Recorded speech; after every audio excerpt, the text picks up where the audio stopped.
প্রিয় ভিউয়ার্স, আসসালামু আলাইকুম। আশা করছি আপনারা সকলে ভালো আছেন। তো আজ আমরা সার দিতে গিয়ে একটা বিপদে পড়েছিলাম, সেই বিপদটা আপনাদের সাথে শেয়ার করব। তো আমরা বাড়ি থেকে এই সারটা মিশিয়ে নিচ্ছিলাম, যেহেতু আমাদের জমিটা বাড়ি থেকে অনেক দূরে, আবার জমিতে খুব একটা জায়গা নেই সার মেশানোর, এই কারণে আমরা বাড়ি থেকেই সারটা মিশিয়ে নিচ্ছিলাম। তারপর আমরা বস্তাবন্দি করে জমিতে নিয়ে গেলাম।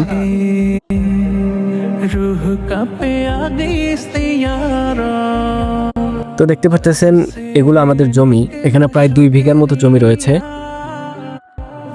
তো আমি এখন এই জমিতে সার দিব। তো দেখতে পাচ্ছেন আমি সার দিচ্ছি এবং আমার বাবা টুকিটাকি যেগুলো ঘাস রয়েছে সেই ঘাসগুলো নিড়ানি দিচ্ছে। তো এই মতো অবস্থায় আকাশে খুব বেশি পরিমাণে মেঘ জমছিল, বৃষ্টি নামবে নামবে ভাব, কিন্তু আল্লাহর অশেষ রহমতে বৃষ্টিটা নামে নাই। হয়তোবা বৃষ্টি নামলে আমাদের অনেক ক্ষতি হয়ে যেত, সারগুলো ভিজে যেত, আমরা সারটা জমিতে দিতে পারতাম না। আল্লাহর রহমতে আমরা এই যাত্রায় বেঁচে যাই।